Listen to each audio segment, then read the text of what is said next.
This is America, widely considered to be the greatest country in the world, usually by Americans, but regardless of how true that is, because of our history, America is held to some exceptionally high standards in terms of what we can achieve as a country. Ignoring the not as good parts, our track record is filled with exceptional achievements, like putting the first people on the moon, creating the first nuclear reactor, the cell phone, coming up with the concept of the internet. We not only beat the Nazis, but we dropped the first nuclear bomb. When the US comes together to get something done, we do it better than any other nation in the world. The problem is, in order to get something done, people need to agree on how to get that thing done. And America isn't very good at that. Gun violence being a perfect example of an issue that is getting increasingly out of hand, but we're kind of just not really doing anything about it.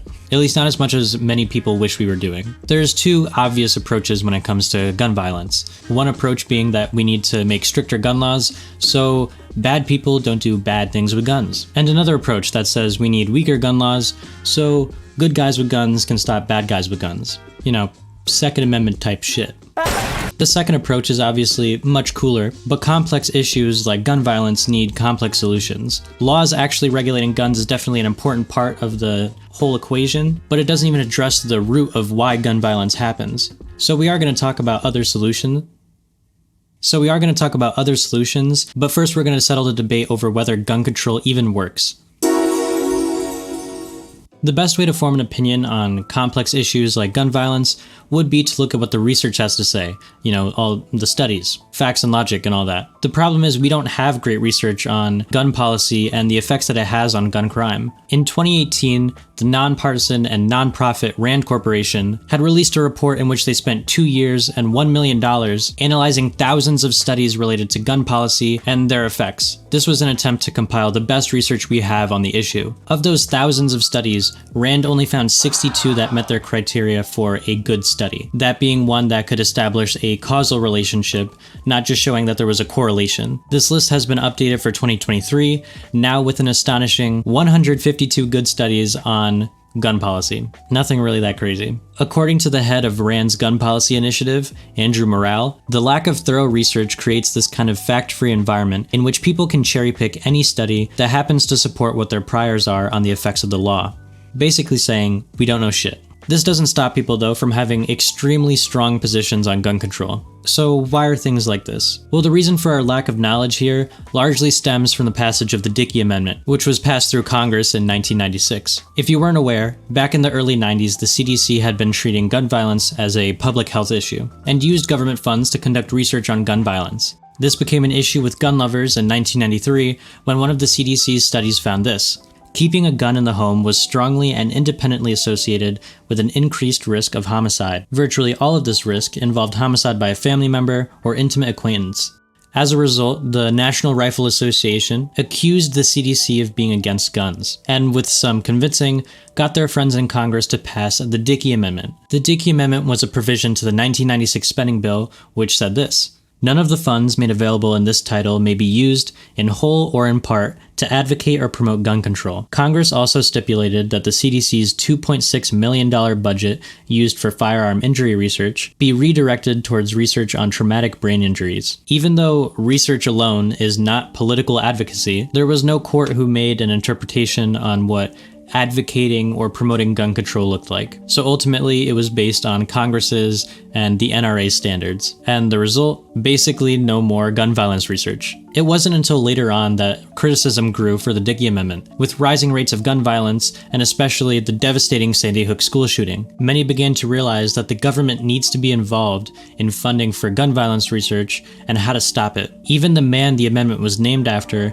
Representative Dickey, changed his mind on this situation. Finally, in 2018, 22 years after its original passage, Congress had revised the scope of the Dickey Amendment, after public concern over gun violence reached another peak with the Parkland school shooting, which left 17 people dead. So as a result of this revision, the CDC could now continue its gun violence research right where it left off back in the 90s. So here we are in 2023, still with very little understanding of an issue that is just getting worse and worse. Our gun homicide rate is 26 times greater than that of any other high-income nation. There have been more mass shootings than days in 2023. We set a new record for gun deaths almost every year. Around 60 people are murdered via gun every day, and guns are now the #1 cause of death for kids and teens. None of this is really giving best country in the world vibes. It's just not given. So I'm gonna need you to get the fuck up out of here. So what can we do about this? Even though we don't have concrete solutions on gun policy, Rand's analysis does point us in a general direction. Some gun policies absolutely work.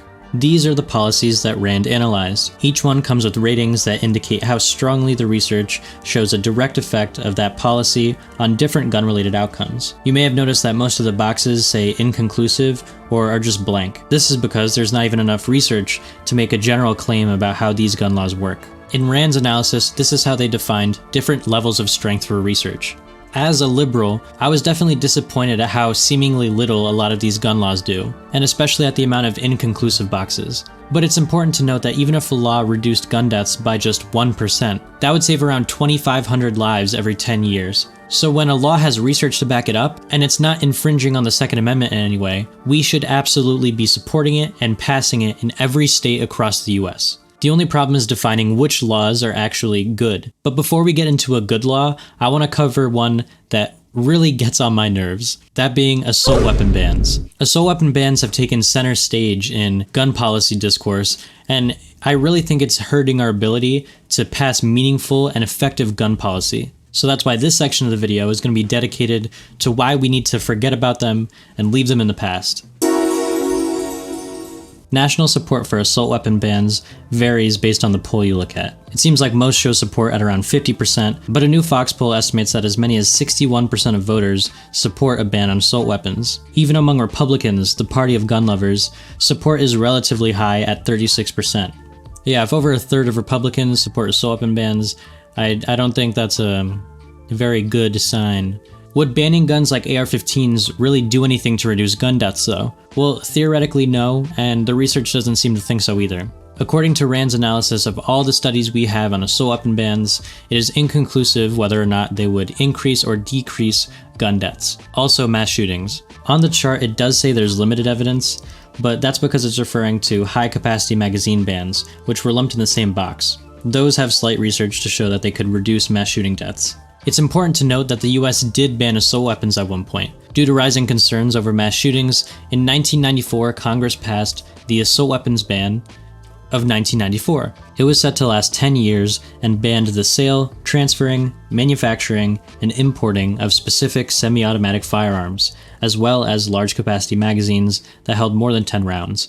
If you owned any of the banned items before the ban took effect, you could still keep those and it wasn't illegal to have. My first issue with the ban is its definition of assault weapon.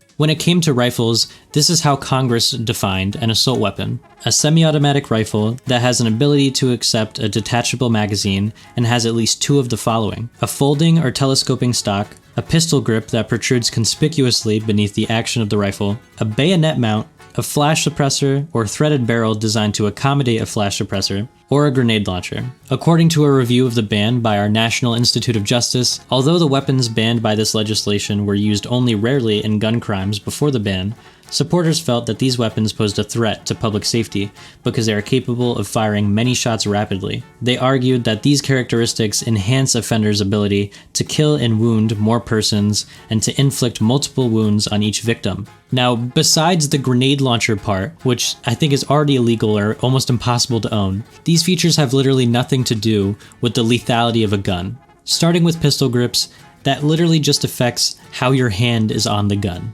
And folding and telescoping stocks simply allow the rifle to be shortened. Specifically, folding stocks make guns easier for hunters to carry in bags, as to avoid getting rain or snow on them, and they also make cleaning the gun easier. On the other hand, telescoping stocks simply allow you to adjust the length of a stock. This allows a more comfortable feel with your gun and will make it easier to hold depending on your body structure. If you have a gun for self-defense, I would assume you want to be able to shoot your gun comfortably, so I'm not sure why this needs to be illegal. Next up we have threaded barrels. Threaded barrels make guns easier to disassemble for maintenance and cleaning, and they can make the gun more accurate. They allow you to attach flash suppressors, which make it so the flash from firing your gun doesn't obscure your target, causing inaccuracy. An insanely important rule for gun safety is to know what's behind your target. So I don't know why we're making flash suppressors illegal when they literally make it easier to be safe with your gun. Threaded barrels also accommodate sound suppressors. These are literally just meant for protecting your hearing in self-defense situations when you're probably not going to have your hearing protection on deck. On top of all that, why is a bayonet mount in there? The fact that this was Congress's best definition of assault weapon really goes to show that people don't actually understand what makes a gun more deadly. It's also great evidence that assault weapon is literally just a made-up political term. It's just what we're going to call guns that are made of black metal because they look scary. I'm also really confused on why people emphasize the rapid firing nature of rifles so much, because literally they shoot just as quickly as a handgun does. Both are semi-automatic, both will shoot once when you pull the trigger once. And yes, many of the mass shootings we've seen have been committed with rifles like AR-15s, but the vast majority are committed with handguns. The Virginia Tech school shooting being a prime example, where one person with 2 handguns was able to kill 32 people and injure 17. Liberal understanding of guns is so bad that I have unironically heard someone go, "We need to ban assault weapons because when they shoot, they go pow, and when handguns shoot, they go pow, pow, pow."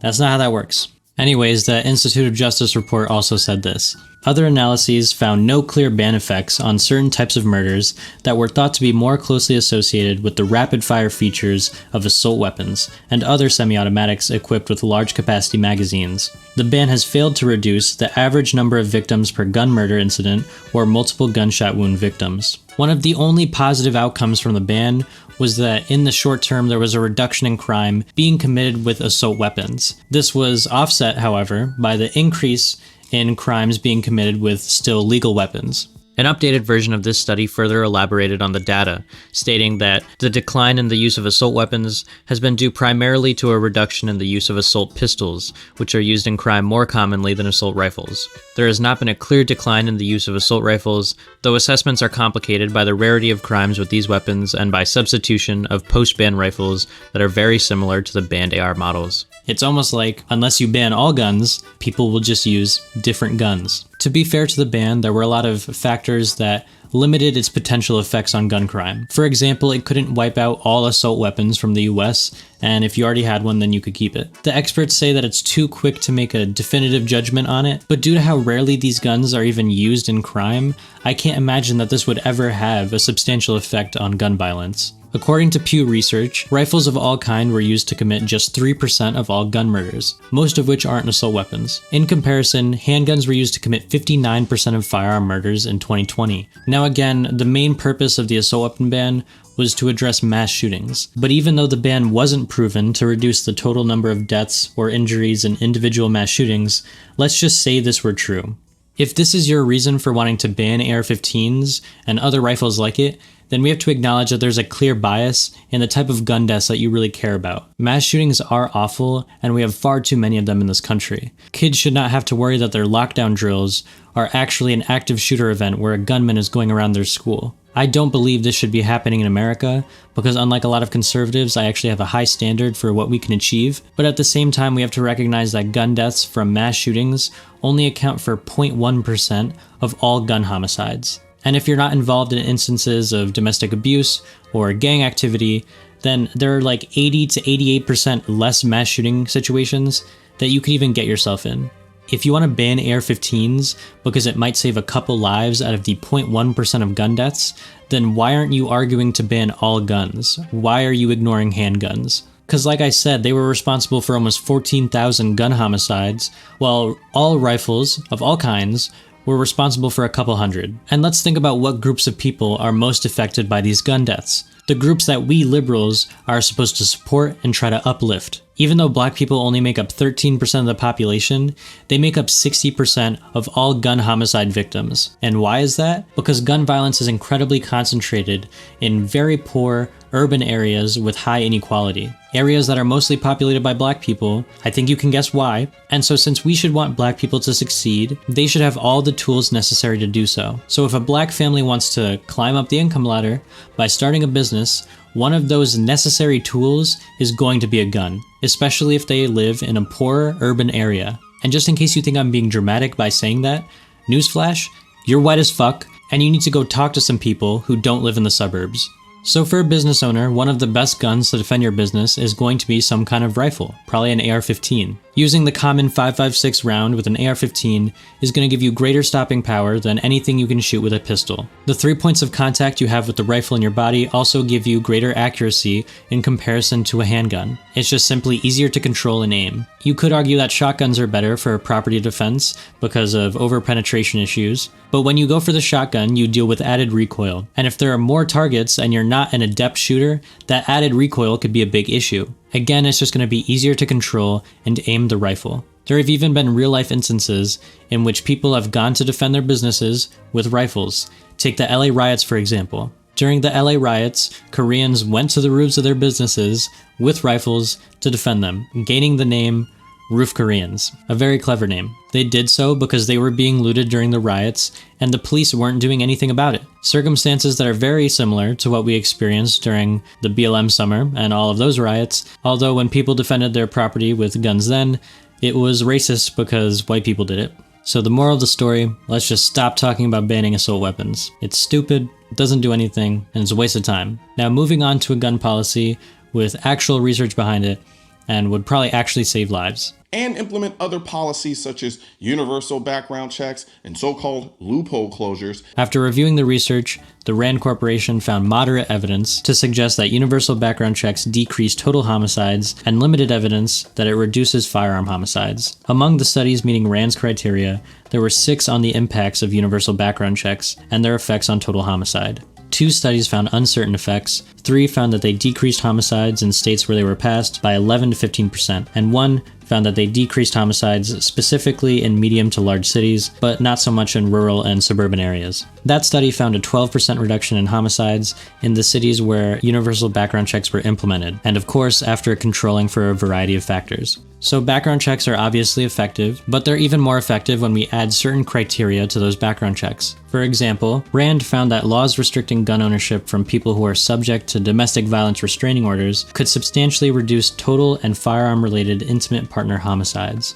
It's not hard to see why universal background checks would work if you just look at the current laws that we have.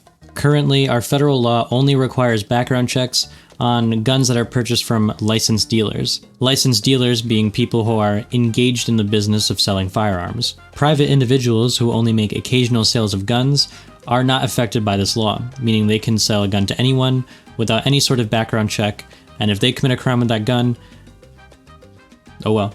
The seller has no obligation to make sure that that person isn't a convicted felon. This opens a clear pathway for someone who may not actually be allowed to buy a gun from a licensed dealer to just go and buy a gun from a private individual, and then now they can commit another crime. And I'm not even saying that as a hypothetical, because that kind of thing actually does happen. And to prove that point, I'm going to tell you the story of a man named David Conley. A case that rocked Harris County in 2015. The murder of 8 family members, including 6 children, has come to an end. David Conley was a Texan with an extensive record of domestic abuse who ended up murdering 8 people with a gun that he bought online since he couldn't buy one from a licensed dealer. In 2000, David Conley was arrested for pushing his girlfriend, Valerie Jackson, onto a bed, holding a knife against her neck, and threatening her and her baby's life. He also punched Valerie in the face and threatened to wrap an extension cord around her baby's neck. He received 5 years in prison for this offense, but clearly he didn't spend much time reflecting on his actions because in 2013, he was sentenced to 9 months in jail for once again assaulting his girlfriend with a knife. Then in 2015, when they were no longer together, Valerie tried to stop Conley from beating his son because he came home late. As a result, Conley took her head, smashed it against the fridge, and yeah. So in any American state where there aren't universal background checks, this is the type of person who can legally buy a gun, as long as it's not from a licensed dealer. And the person who sold that gun to Conley did not get in any trouble, despite the fact that Conley was federally not allowed to buy a gun. Since it was legal with no barriers, Conley was able to easily purchase a gun 3 months after smashing his ex-girlfriend's head into a fridge. He then used the gun to murder her then husband, and her 6 children, one of whom was biologically his son. He told investigators afterward that he gathered all of the victims in the master bedroom, tied or handcuffed each one to the bed, and proceeded to shoot all of them one by one. Valerie Jackson, who was saved for last, was forced to watch as her husband and children were shot right in front of her in a traumatic event that stretched out over the course of an entire day. While a rare and extreme case, it highlights the type of people who are legally able to get guns, and there are no barriers to it. Some conservatives might respond by saying, "But criminals don't follow the law." Yes, that's true, but the majority of citizens are law-abiding citizens, and if the majority of private sales were conducted with a background check, it would make it much harder for people like Conley to get a gun. And the research backs that assertion up. There is concern over how to even enforce universal background checks, and don't worry, we're going to cover that. But first, I want to address a different argument that's made against them. This is going to be the most detail-intensive part of the video, where I explain how background checks work, and universal background checks, and all that. So, to keep you entertained, I'm going to play some Minecraft parkour. Even though they can prevent crazy people from buying guns, there are a minority of Republicans that still oppose them. But why? Well, it's not like they want criminals to get their hands on guns. Their issue stems from the belief that universal background checks result in or can only be enforced through a national registry of gun owners, which would be unconstitutional. The problem with that, though, is there's no federal law prohibiting individual states from having their own registries, just individual states that prohibit it for themselves. A handful of states actually already require registration for at least some guns, and the Supreme Court hasn't ruled it as unconstitutional. So what's the problem then? Conservatives fear that the government may try to confiscate guns one day, and if the government wanted to confiscate guns, they would probably make a registry to do so. But at the end of the day, universal background checks don't have to result in a federal or state registry, and if you think so, you're either lying or you've been lied to. Simply put, we just have to take the current background check system and apply it to all private sales with a modification or two. So first, let's understand how buying a gun from a licensed dealer works. When a buyer wishes to buy a gun, the dealer gives the buyer a blank 4473 ATF form. For those who don't know, the ATF is the Bureau of Alcohol, Tobacco, Firearms, and Explosives. On this form, the buyer fills out their name, address, birthday, and affirms that they are not prohibited from owning a gun and are not buying it for someone else. The dealer then takes the form, looks at the buyer's photo ID, and runs a background check with the NICS to make sure the buyer doesn't fall under any of these categories. Within a few minutes, the background check is complete, and if the buyer is allowed to purchase a gun, they now have a gun. After the sale is complete, the NICS destroys all records of running a check on that buyer within 24 hours so that the buyer cannot be tied to the purchase of that gun. On the 4473, the dealer marks that the buyer passed the background check, writes down the transaction number and serial number of the gun that was sold, and files it away where it must be kept in a paper file for 20 years. That dealer is the only one who has an official file of a gun sale occurring with that specific individual, and the government can only access this file under 4 circumstances: during a compliance inspection of dealer records, during an ongoing criminal investigation, if your gun is found at a crime scene, or if the gun store goes out of business.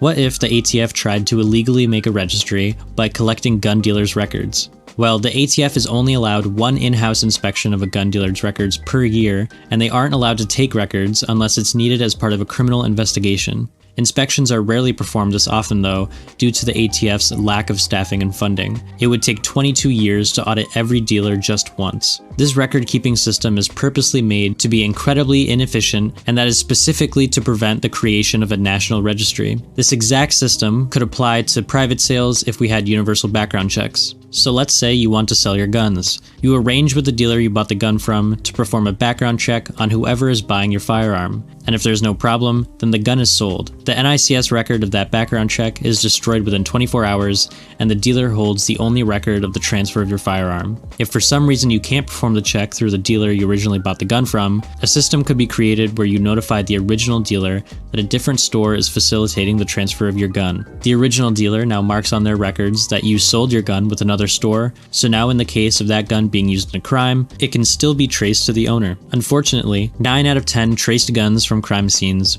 were used by someone other than the original buyer, making crime scene guns not all that useful to an investigation. With universal background checks in place though, more guns would be traced back to the owner since most private sales will be recorded. A common argument from conservatives is that gun control only makes it harder for law-abiding citizens to defend themselves because criminals don't follow the law. Besides that basically being an argument to abolish all laws, most people do follow the law. Now in cases where people don't, how do you enforce it? Well, let's say an illegal private sale occurs, and the gun is then used to commit a crime. If the gun is found by law enforcement and they use the serial number to trace it back to the gun store the gun was sold by, they can find out who originally owned the gun. Now, if that person is not the one who committed the crime, they now need to explain how some other person ended up with their gun. In not all, but in some cases, I'm sure it could be proven that the gun was not stolen, but indeed sold illegally. Sure, universal background checks may not be 100% enforceable, but it absolutely would make it harder for guns to end up in the wrong hands. And as the RAND report says, there is valid research to show that universal background checks work. So with all this information in mind,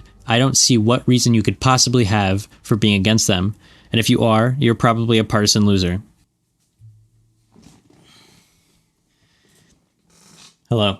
It is now my second day recording, and it is 1 a.m. I'm moving back up to college in about 6 hours, so we're going to get this video done before then. And I hope you enjoyed the Minecraft gameplay. It was mainly an excuse for me to be able to record less. The next law we're going to be talking about are red flag laws. Similarly controversial to assault weapon bans, but unlike assault weapon bans, you could actually make a theoretical argument for why they would work. More formally, they're known as extreme risk protection orders, and they authorize the temporary removal of firearms from individuals who are deemed high risk. Currently, the way it works is in most states, law enforcement, state attorneys, and sometimes family members or medical professionals are able to petition for an ERPO on someone, which lasts around 6 to 12 months.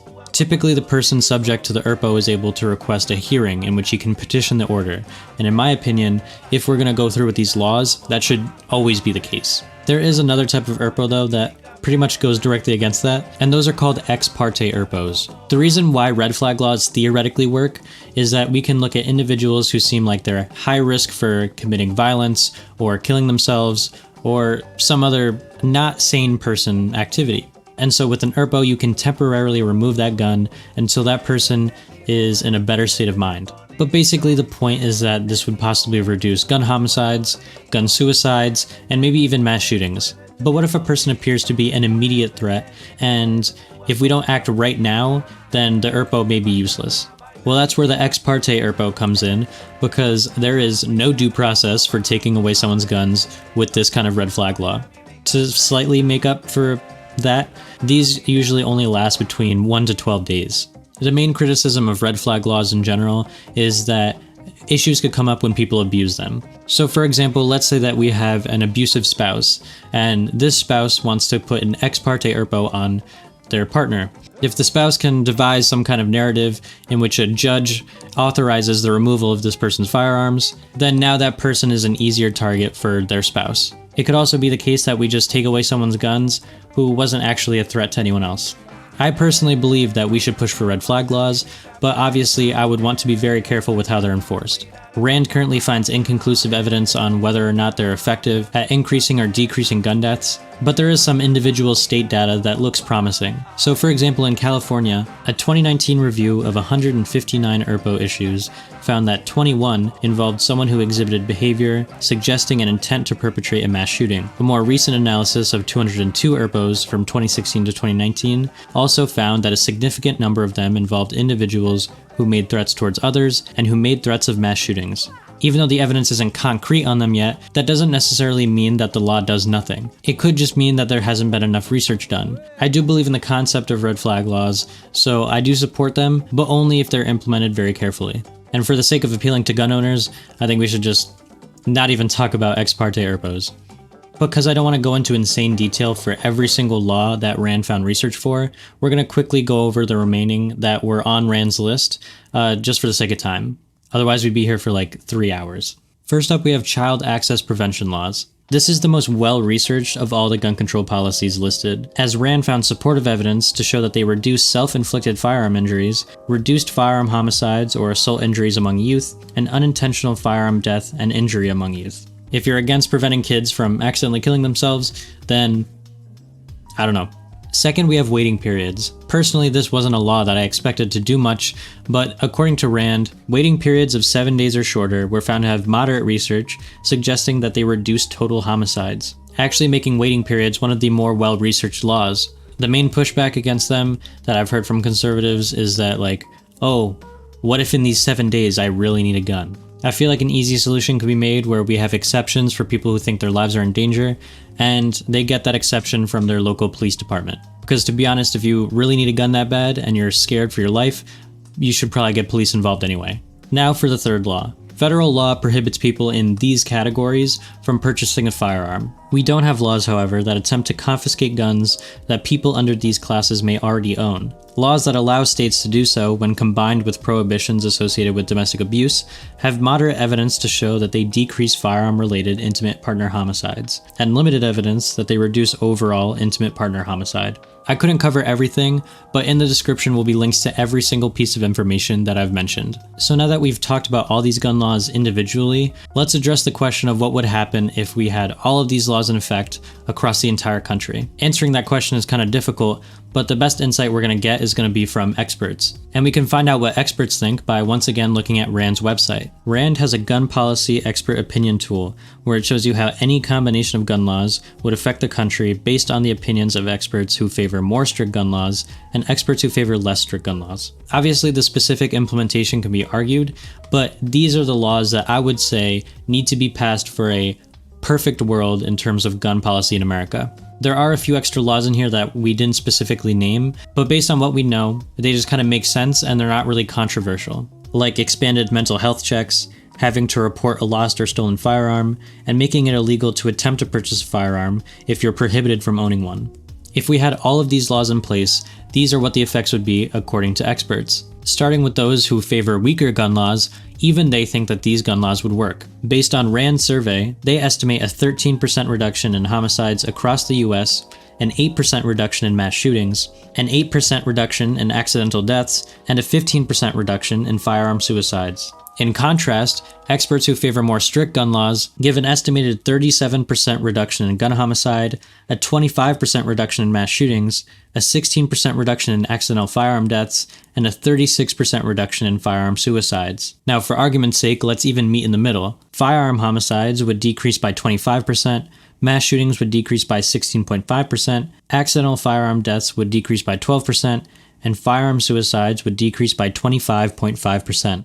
Based on gun death data from 2021, the most recent year that Pew Research has, every year these laws could potentially save around 5,239 people from gun homicide, 65 people from accidental gun deaths, they'd prevent 6,713 gun suicides, and potentially 113 mass shootings. That's a potential 25% decrease in overall gun deaths. Even if this number is too high of an estimate, it's clear that gun control works. Certain laws have positive effects, and there is no reason why we shouldn't be pushing for them. Now, I know some people are going to take issue with the fact that I included gun suicides. The common argument that I even used to say being that if someone really wants to kill themselves, then they're going to do it. They don't need a gun for that. But despite what you may think, that's really not true. When you actually look at the data, 9 out of 10 people who attempt suicide but aren't successful do not end up dying from suicide later in their life, and 70% don't even try again. And when you look at the fatality rate of suicide by different methods, you'll see that firearms have the highest rate at 82.5%.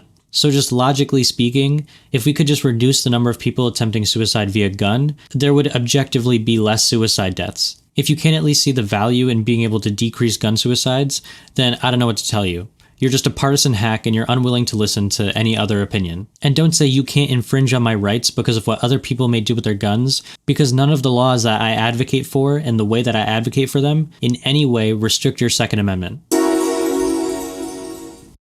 So the debate is settled. As long as you form your opinions based on facts and logic like Ben Shapiro, you should be able to agree that certain gun control policies absolutely have positive effects. If we want to reduce gun deaths in this country, one of the steps we have to take is focusing on laws that target who is allowed to own guns, as well as some gun storage laws. But again, that's just one step. I think we can agree that if we were able to reduce violent crime in general, that gun crime would also follow. Specifically though, the violent crime that's happening in very poor urban areas. Think south side of Chicago or Flint, Michigan, where a huge number of the houses are just left abandoned, where you can't find a real job because there are no businesses, because the crime drove them all away, where the schools can't afford after-school programs, modern textbooks, or student resources to make kids engaged and interested in their education. What do you think the main difference is between areas like this and areas that don't see a lot of violence? It's the environment. It's pretty clear that certain environments, in combination with certain social attitudes, result in a breeding ground for crime. Not to say that there's any excuse for going out and committing a murder or robbing someone, but if we want to decrease violent crime in general, then we have to understand why it happens. What are the conditions that compel someone to do such a thing? If we want to look at the causes for behavioral differences between groups of people, then there are really only two explanations. There are either genetic factors that influence someone's behavior, or it's their environment, influencing them from a young age to end up a certain way. So if you don't think that the environment is what's causing these high crime rates in these areas, then it seems like you're making a pretty interesting genetic argument about a very particular group of people. So if the environment is the issue, then what changes do we have to make in order to decrease violence? John Jay actually put out a paper that lends to some pretty good solutions. Here's the summary of that paper. Arnold Ventures asked the Research and Evaluation Center at John Jay College of Criminal Justice to review and summarize research on policies and programs known to reduce community violence without relying on police. To accomplish this goal, the Research and Evaluation Center assembled a diverse team of academic consultants across the fields of criminology, social and behavioral sciences, public health, epidemiology, law, and public policy. The group met several times during the summer of 2020 to produce an accessible synthesis of research evidence. The group identified 7 evidence-backed strategies, the first one being improve the physical environment. Place-based interventions have been shown to reduce violence, and many strategies are economically viable. Increasing the prevalence of green space in a neighborhood, improving the quality of neighborhood buildings and housing, and creating public spaces with ample lighting suitable for pedestrian traffic can be cost-effective ways of decreasing community violence.